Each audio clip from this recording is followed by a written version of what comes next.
أما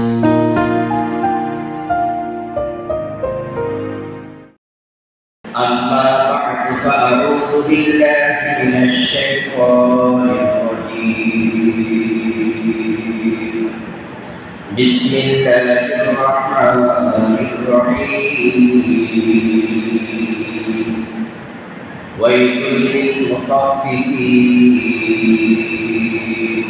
الذين إذا اكتالوا على الناس يستوفون وإذا كالوهم أو وزنوهم يخسرون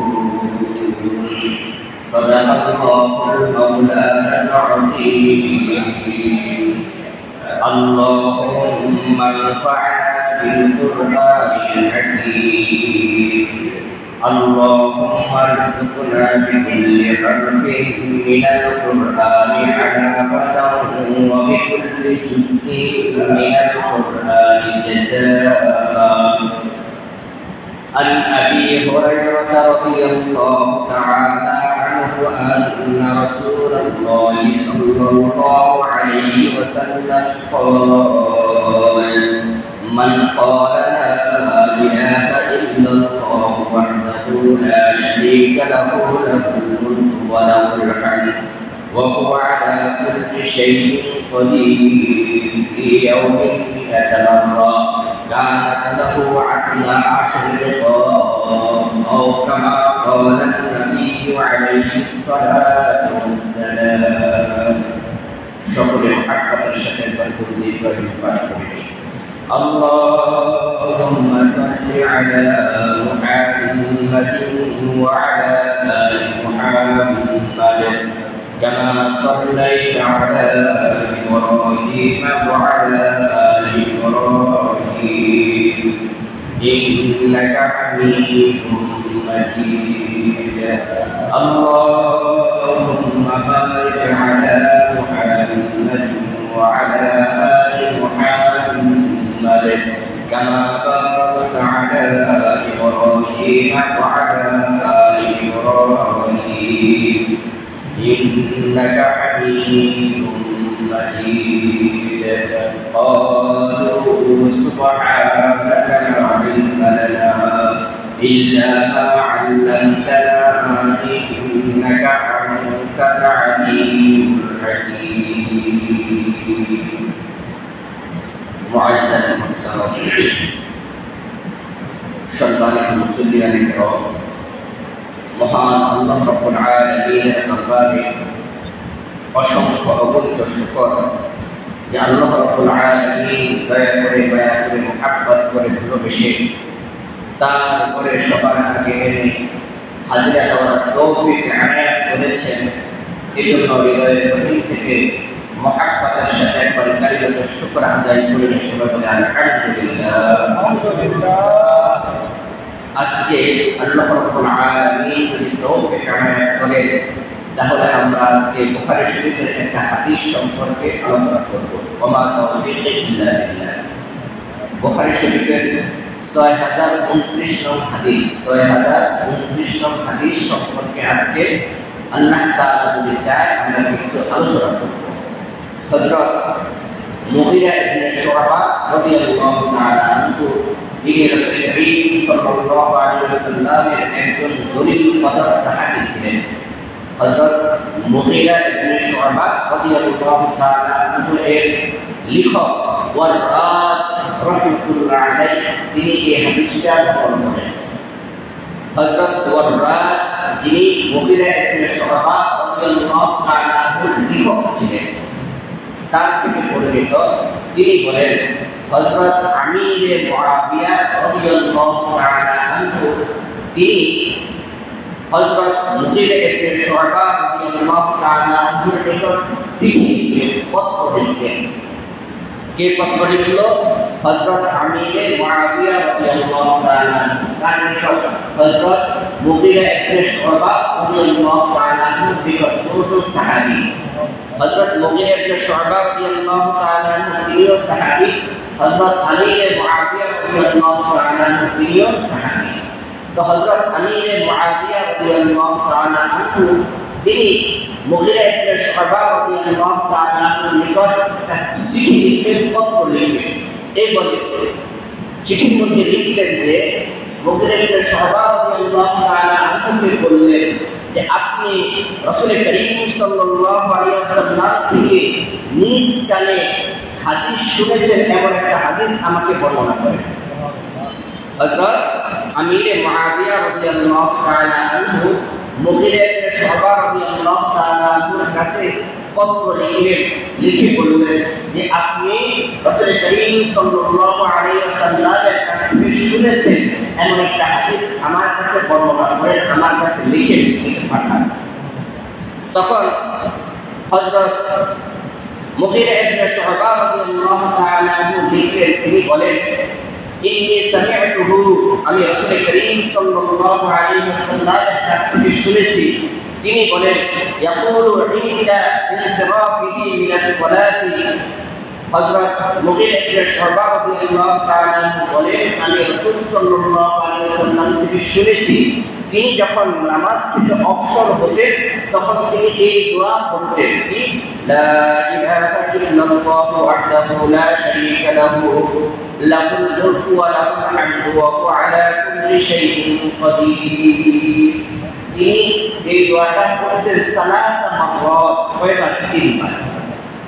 হযরত মুগীরা ইবনে শুআবা রাদিয়াল্লাহু তাআলা বলেন আমি নিজে শুনেছি রাসূল করিম সাল্লাল্লাহু আলাইহি ওয়াসাল্লাম যখন নামাজ থেকে অবসর হতেন তখন তিনি এই দোয়া 3 বার পড়তেন, কি লা ইলাহা ইল্লাল্লাহু ওয়াহদাহু লা শারীকা লাহু লাহুল মুলকু ওয়া লাহুল হামদু ওয়া হুয়া আলা কুল্লি শাইইন কাদির। সালাসা মাররাত তিনি এই দোয়া 3 বার পড়তেন। এরপরে রাসূল করিম সাল্লাল্লাহু আলাইহি মুগীরা ইবনে শুআবা রাদিয়াল্লাহু তাআলা আনহু বলেন এরপরে রাসূল করিম সাল্লাল্লাহু আলাইহি ওয়াসাল্লাম তিনি বলেন রাসূল করিম সাল্লাল্লাহু আলাইহি ওয়াসাল্লাম নিষেধ করেছেন আন কিল ওয়া ক্বাল ওয়া কানা ইয়ানহা আন কিল ওয়া ক্বাল। রাসূল করিম সাল্লাল্লাহু আলাইহি ওয়াসাল্লাম অধিক কথা বলতে নিষেধ করেছেন, কাসরাতুল কালাম অধিক কথাবার্তা বলতে নিষেধ করেছেন। অর্থাৎ এই হাদিসটা কাকে বর্ণনা করে শোনাচ্ছেন? হযরত আমির মুআবিয়া রাদিয়াল্লাহু তাআলা আনহুকে বর্ণনা করে শোনাচ্ছেন। কে শোনাচ্ছেন? হযরত মুগীরা ইবনে শুআবা রাদিয়াল্লাহু তাআলা আনহু। তিনি প্রথমে বললেন যে আমি নিজ কানে শুনেছি রাসূল করিম সাল্লাল্লাহু আলাইহি ওয়াসাল্লাম যখন নামাজ শেষ করেছেন তখন তিনি এই বাক্যটা 3 বার করেছেন, কি লা ইলাহা ইল্লাল্লাহু ওয়াহদাহু লা শারীকা লাহু লাহুল মুলকু ওয়া লাহুল হামদু ওয়া হুয়া আলা কুল্লি শাইইন কাদির। এই বাক্যটা 3 বার বলছেন। এরপর বললেন যে ওয়া কানা ইয়ানহা আন কিল ওয়া ক্বাল, রাসূল করিম সাল্লাল্লাহু আলাইহি ওয়াসাল্লাম নিষেধ করেছেন অধিক কথা বলতে, অধিক কথোপকথন করতে আল্লাহ রাসূল নিষেধ করেছেন। কেন? অধিক কথা বললে অধিক ভুল হয়, অধিক কথা বললে অধিক ভুল হয়। কোরআনে কারীমের মধ্যে আল্লাহ তাআলা বলেন তোমাদের জবান সম্পর্কে, তোমাদের কান সম্পর্কে, তোমাদের কলব সম্পর্কে আল্লাহ তাআলা জিজ্ঞেস করবেন যে তোমার জবান সম্পর্কে, এই জবান তুমি কোন কাজে ব্যয় করেছ এবং কোন কাজে খরচ করেছ, এই জবানকে তুমি নেক কাজে ব্যয় করেছ না বদ কাজে ব্যয় করেছ, এই সম্পর্কে আল্লাহ তাআলা জিজ্ঞেস করবেন। আল্লাহ তাআলা কান সম্পর্কে জিজ্ঞেস করবেন, এটা কি গুনাহের কাজে কান ব্যবহার করেছ না নেকের কাজে কান ব্যবহার করেছ। কলব সম্পর্কে জিজ্ঞেস করবেন, এই কলবটা কি নেকের কাজে ব্যবহার করেছ না গুনাহের কাজে ব্যবহার করেছ। এই 3টাকে আল্লাহ রাব্বুল আলামিন এই 3টা সম্পর্কে জিজ্ঞেস করবেন। তো রাসূল করিম সাল্লাল্লাহু আলাইহি ওয়াসাল্লাম নিষেধ করেছেন অধিক কথাবার্তা বলতে, কারণ অধিক কথাবার্তা বললে ভুল বেশি হয়। অনর্থক কথাবার্তা বলতে আল্লাহ রাসূল নিষেধ করেছেন। অন্য এক হাদিস আল্লাহ রাসূল বলেন মিন হুসনি ইসলামিল মারই তারকুহুল মা লা ইয়ানি, বা ইসলামের সৌন্দর্য হলো এরকম যে অনর্থক কাজ থেকে মুসলমান বিরত থাকবে। তো হযরত মুগীরা রাদিয়াল্লাহু তাআলা আনহু বলেন, মুগীরা ইবনে শুআবা রাদিয়াল্লাহু তাআলা আনহু বলেন রাসূল করিম সাল্লাল্লাহু আলাইহি ওয়াসাল্লাম অধিক কথাবার্তা বলতে নিষেধ করেছেন। 2 নম্বর হলো ওয়াকাসরাতুস সুয়াল, অধিক বেহুদা প্রশ্ন করতে নিষেধ করেছেন।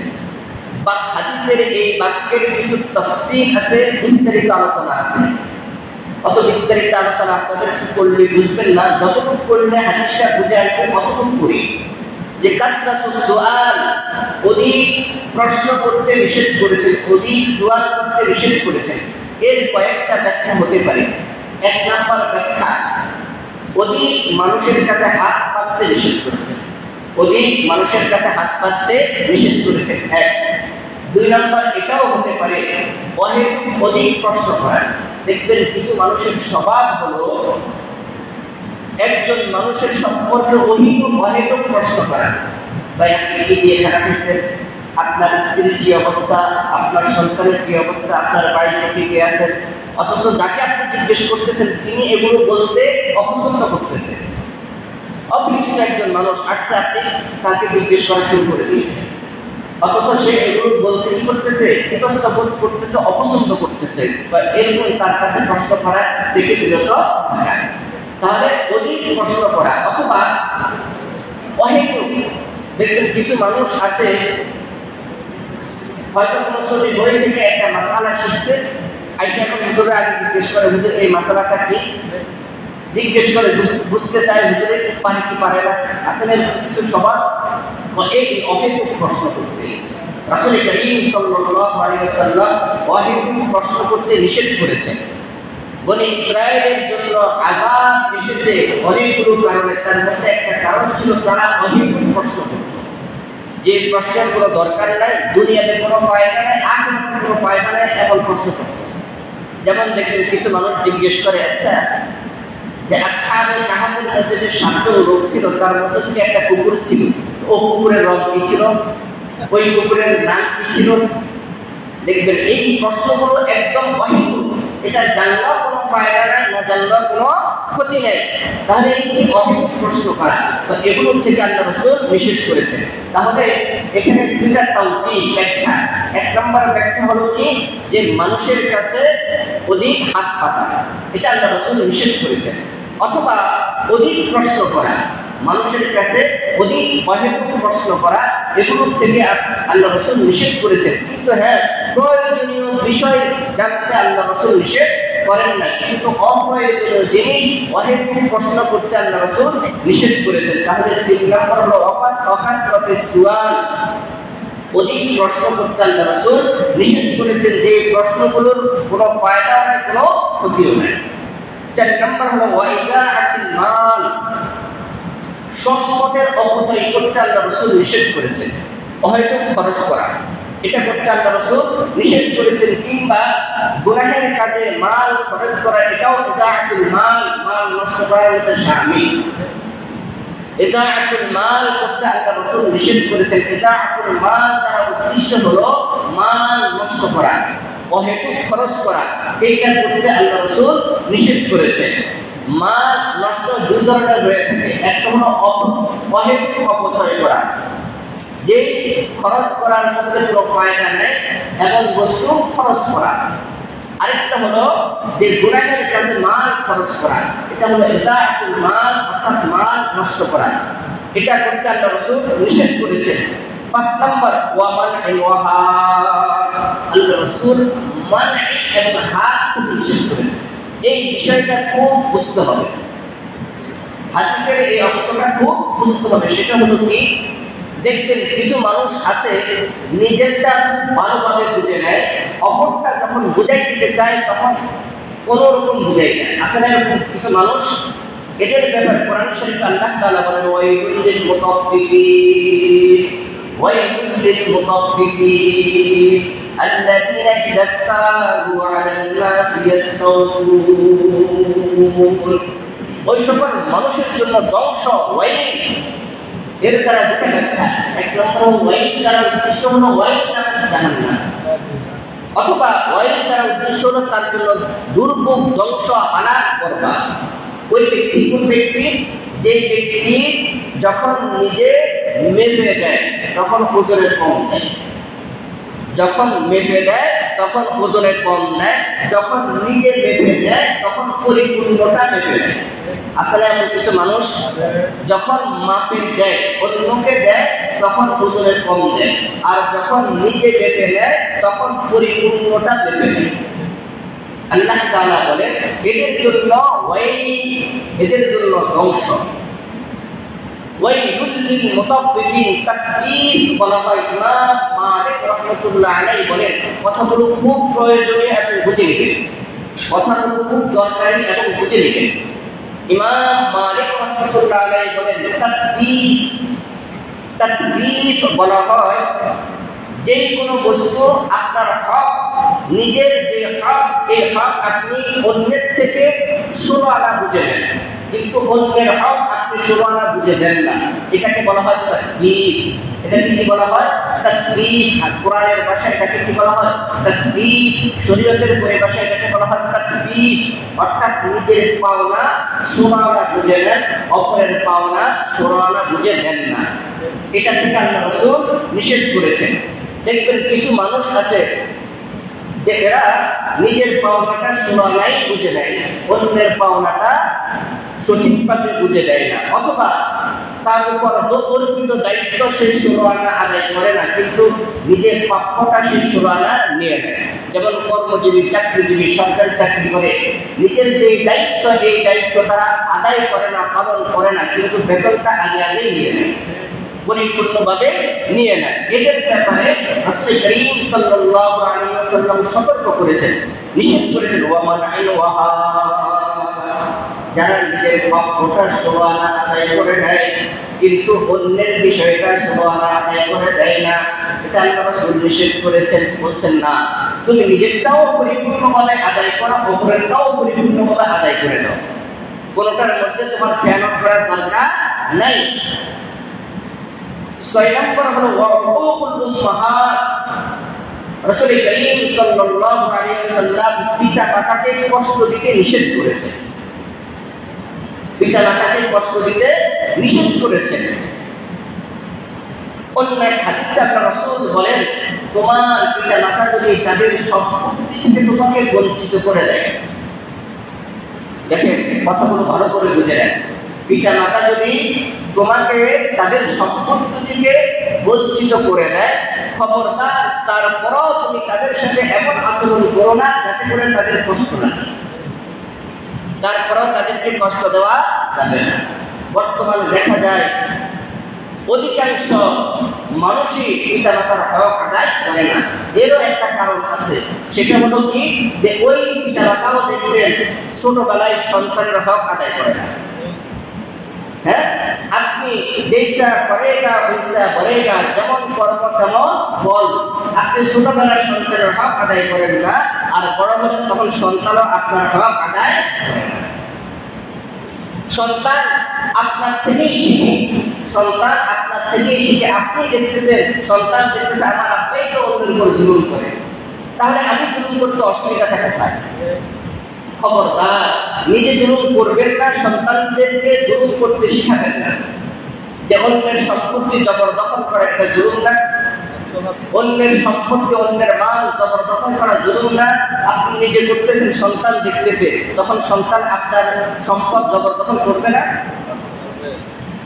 যেইসা করেগা ওইসা করেগা। আশরাফ আলী থানভী রাহমাতুল্লাহ আলাইহি তার কিতাবের মধ্যে লিখছে যে এক যুবক তার পিতাকে আপনার দাও দিয়ে দৌড়াচ্ছে, দাও হাতে নিয়ে দৌড়াইতেছে। কাকে? পিতাকে। দৌড়াতে একটা জমিনের লাইন বা আইন, আপনারা কোনটা বলেন, আইন অথবা লাইন, এর উপর আছে দাঁড়াইছে। এখন বাবা বলতেছে, বাবা তুমি আর সামনে বাড়িও না, তুমি আর সামনে বাড়িও না। ছেলে বলতেছো, কা যত কিছু বলো আজকে তোমাকে ছাড়বো না, বলা তুমি আর সামনে বাড়িও না, কারণ আমিও আমার বাবাকে এই আইন পর্যন্তই গা নিয়ে দৌড়ে রাখছিলাম। আমিও আমার বাবাকে এই আইন পর্যন্ত গা নিয়ে বডি নিয়ে দৌড়াই আসছিলাম, আজকে তুমিও ওই আইন পর্যন্তই আমাকে দৌড়ে আসছিলাম। আর কে খেদমত করে দেবো মাহদুমে শোদে और के खुदरा दीद उमर में शोदे बेकई खिदमत हुई पाता नहीं खिदमती महरूम अब जाता नहीं खिदमत मादर से दरकुन सुबह शाम ताकि बाशिर दर्द आलम इतने के नाम खिदमत मादर से दरकुन मुख्तियार ताकि बाशिर दर्द आलम इख्तियार। আল্লামা রুমি রাহমাতুল্লাহ আলাইহি বলেন, তুমি দুনিয়াতে সম্মান চাও, পিতামাতার খিদমত করো, আল্লাহ তাআলা সম্মান দিয়ে দিবেন। দুনিয়াতে সম্পদ চাও, তুমি পিতামাতার খিদমত করো, আল্লাহ তাআলা সম্পদ তোমাকে দিয়ে দিবেন। সুবহানাল্লাহ। রিজাল রব্বি ফি রিজাল ওয়ালিদি ওয়া সাখাতার রব্বি ফি সাখাতাল ওয়ালিদি। আল্লাহ রাসূল বলেন, তুমি আল্লাহ তাআলার সন্তুষ্টি চাও, পিতামাতাকে সন্তুষ্ট করো, আল্লাহ তাআলা সন্তুষ্ট হয়ে যাবে। সুবহানাল্লাহ। এজন্য খুব সাবধান, যে ইচ্ছা করেগা ইচ্ছা করেগা, আপনি যেমন করবেন আপনি তেমনই ফল পাবেন। এই জন্য যুবকরা সাবধান, এখন আপনাদের শক্তি আছে, এই জন্য আপনার শক্তি অনুযায়ী পিতা মাতার উপর জুলুম করেন, মনে রাখবেন এই শক্তি আপনার আজীবন থাকবে না, এই শক্তি আপনার আজীবন থাকবে না। আপনার স্ত্রী একসময় মা হবে, এখন মা হয়েছে, ওই আপনার স্ত্রী একসময় বুড়া হবে। এখন আপনার স্ত্রী আপনার শ্বশুর শাশুড়ির খেদমত করতে চায় না, আপনার স্ত্রীও কিন্তু একদিন শ্বশুর শাশুড়ি হবে, আপনার স্ত্রী একদিন শ্বশুর শাশুড়ি হবে। এই জন্য তাদেরকে বুঝান, দিনের বুঝ দেন, নিজেও দিনের বুঝ নেন, স্ত্রীকেও দিনের বুঝ বুঝান। আজীব লাগে, আপনি কেমন, আপনার উপর কিভাবে আপনার স্ত্রী মাতব্বরি করে? আপনি সকাল থেকে সন্ধ্যা পর্যন্ত শ্রম আপনি দেন, নিজের মাথার গান আপনি পেলেন, তাহলে আপনার উপর কিভাবে স্ত্রী মাতব্বরি করে, নেতাগিরি করে? মনে রাখবেন, যে ঘরে স্ত্রীরা নেতা হয়, ইমাম হয়, ওই ঘরে কোনোদিন বরকত থাকে না। এর দ্বারা এটা নয় যে আপনি স্ত্রীর উপর জুলুম করবেন না, উভয়জন সংসারের একটা অংশ, স্ত্রীও অংশ, স্বামীও অংশ, উভয়জন যে কোনো কাজ করবেন তো পরামর্শ করে করবেন, উভয়জনের পরামর্শটাকে প্রাধান্য দেওয়ার চেষ্টা করবেন, কিন্তু কারোর উপর জুলুম না। স্ত্রীও স্বামীর উপর জুলুম করা যাবে না, স্বামীও স্ত্রীর উপর জুলুম করা যাবে না। আর স্ত্রীরাও মনে করতে হবে, আমি যে এত সুন্দর স্বামী পেলাম, যিনি আমাকে এত পরিশ্রম করে আমাকে এতটা সুখে রাখতেছে, তিনিও তো এই সন্তানটাকে কেউ তো কোনো পরিশ্রম করে মানুষ করেছে, মানুষ না করলে তো এই সন্তানটা আমি পেতাম না, এত সুন্দর করে 24 ঘন্টা পরিশ্রম করে আমাকে খাওয়াইতো না, হ্যাঁ আমাকে খাওয়াইতো না। যেই স্বামীটা আমি পেয়েছি এটা তো কারো পরিশ্রমের ফসল, এটা কারো পরিশ্রমের ফসল। যাদের পরিশ্রমের ফসল আমি তাদেরকে একটু দিলে অসুবিধা নেই, মা বাপ তো আহামরি চায় না। দেখবেন পৃথিবীর মধ্যে এমন এক ধরনের মানুষ আছে যারা একমাত্র ব্যক্তি যারা অন্যের উন্নতি চায়, বন্ধু বন্ধুর উন্নতি চায় না, ভাইয়ের সফলতা চায় না, কিন্তু একমাত্র ব্যক্তি মা এবং বাবা, যারা সন্তানের উন্নতি দেখলে মানুষের কাছে বলে বেড়ায়, ওটা কিন্তু আমার সন্তান, ওটা কিন্তু আমার সন্তান, দেখো দেখো আমার সন্তান, গর্ব করে বলে একমাত্র পিতামাতা। আর এই পিতামাতার হক বর্তমানে সবচেয়ে বেশি সমাজের মধ্যে নষ্ট হচ্ছে। এর কারণ আছে যে বলছে না একটা সন্তানের দোষ দিলে হবে না, ওই ছোটবেলা পিতামাতাও সন্তানের হক আদায় করে নেয়, এজন্য কেউ কারো খেয়ানত করা যাবে না। তো রাসূল বলেন, ওয়াকুতুল উম্মাহাত, খবরদার পিতামাতাকে কষ্ট দিও না। 7 নম্বর হলো ওয়াদিল বানাত, খবরদার মেয়েদেরকে জীবন্ত পুঁতে দিও না।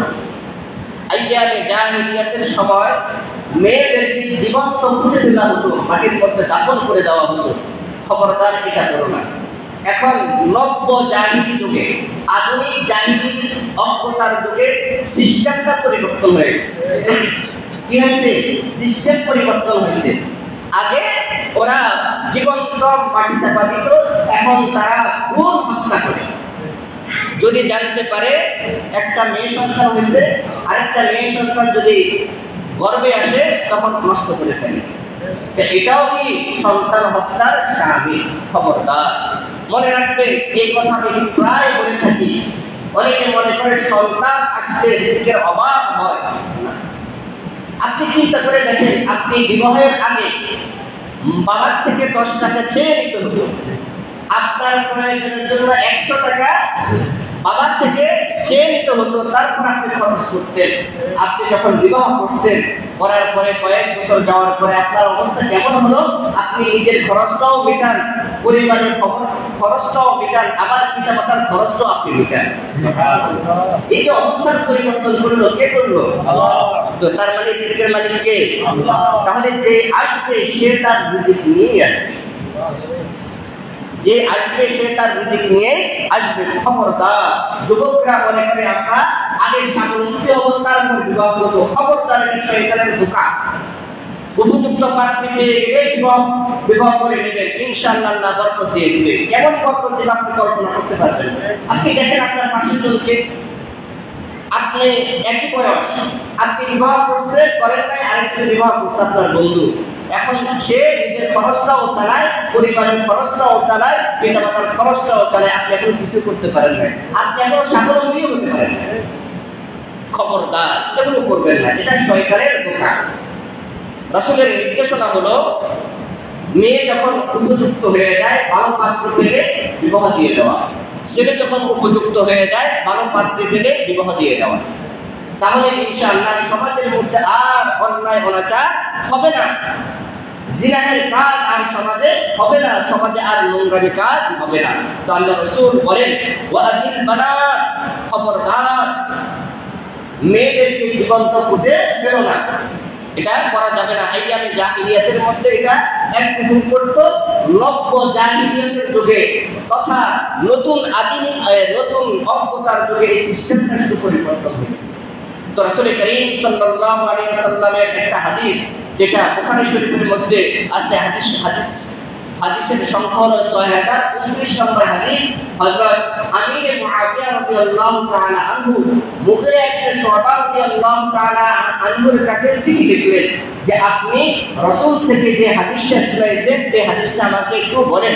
তখন মুগিরা ইবনে শুবা রাদিয়াল্লাহু তাআলা বলেন, আমি আল্লাহর রাসূল থেকে নিজ কানে শুনেছি যে রাসূল করিম সাল্লাল্লাহু আলাইহি ওয়াসাল্লাম যখন নামাজ থেকে অবসর হয়েছিলেন তখন এই দোয়া 3 বার করছেন, কি?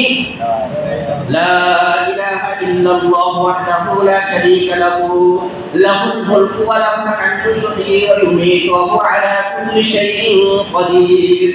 লা ইলাহা ইল্লাল্লাহু ওয়াহদাহু লা শারীকা লাহু লাহুল মুলকু ওয়া লাহুল হামদু ওয়া হুয়া আলা কুল্লি শাইইন কাদির। আল্লাহ রাসূল এই দোয়া কয়বার করছেন? 3 বার করছেন।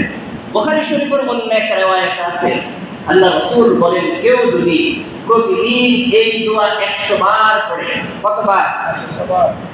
কোন ব্যক্তি যদি প্রতিদিন এই দোয়া 100 বার পড়ে, আল্লাহ রাসূল সাল্লাল্লাহু আলাইহি ওয়াসাল্লাম বলেন যে আল্লাহ রাব্বুল আলামিন 10টা গুনাহ আযাদ করলে যে সওয়াব তার আমলনামার মধ্যে এই সওয়াব দান করবে। সুবহানাল্লাহ। কয়টা গুনাহ?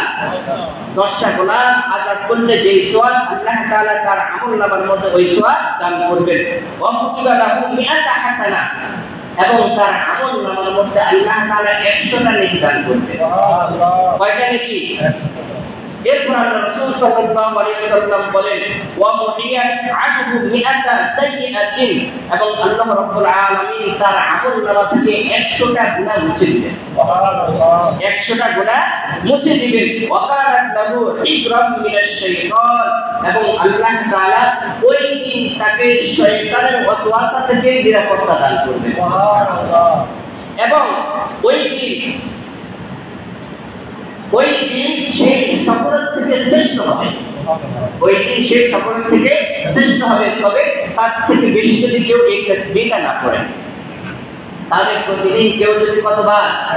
100 বার যদি এই তাসবিহটা পড়ে, আল্লাহ রাসূল বলেন 10টা গুনাহ আযাদের সওয়াব পাওয়া যাবে, 100টা নেকি পাওয়া যাবে, 100টা গুনাহ মাফ হবে, এবং 100টা গুনাহ মাফ হবে, এবং সে ওই দিন শয়তান থেকে নিরাপত্তা পাবে, এবং ওই দিন সে সকলের থেকে শ্রেষ্ঠ বলে পরিগণিত হবে। দোয়াটা কি? লা ইলাহা ইল্লাল্লাহু ওয়াহদাহু লা শারীকা লাহু লাহুল মুলকু ওয়া লাহুল হামদু ওয়া হুয়া আলা কুল্লি শাইইন কাদির। মনে যেহেতু পড়ছে আরেকটা দোয়াও বলে দিই, আমল করা যাবে ইনশাআল্লাহ? একদম সত্য। সুবহানাল্লাহি ওয়া বিহামদিহি, ছোট না বড়? একদম ছোট। সুবহানাল্লাহি ওয়া বিহামদিহি ফায়দা কি? আল্লাহ রাসূল বলেন কেউ যদি এই দোয়াটা প্রতিদিন 100 বার করে পড়ে, কতবার? 100 বার করে পড়ে, আল্লাহ তাআলা তার জিন্দেগীর সকল গুনাহগুলো মাফ করে দেন। সুবহানাল্লাহ। আল্লাহ তাআলা তার জিন্দেগীর সকল গুনাহগুলো মাফ করে দিবেন। ওইটা যদিও সমুদ্রের বেলা পরিমাণ, ওই গুনাহ যদিও সমুদ্রের বেলা পরিমাণ হয়, তারপরও আল্লাহ রাব্বুল আলামিন তার এই গুনাহ মাফ করে দিবেন। কি? সুবহানাল্লাহি ওয়া বিহামদিহি। কতবার? 100 বার।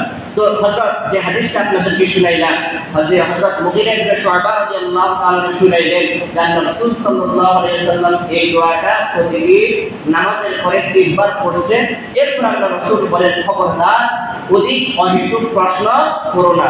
2 নম্বর হলো কারো কাছে হাত, 3 নম্বর হলো কারো কাছে হাত পেতো না, 4 নম্বর হলো মালকে গুনাহের কাজে খরচ করে নষ্ট করো না, 6 নম্বর হলো যে নিজের হক দেওয়ার ক্ষেত্রে কৃপণতা করা, অন্যের হক সঠিকভাবে আদায় করে নাও এমনটি করো না, বরঞ্চ নিজেরটাও সোনানা আদায় করা, অন্যেরটাও সোনানা দিয়ে দাও।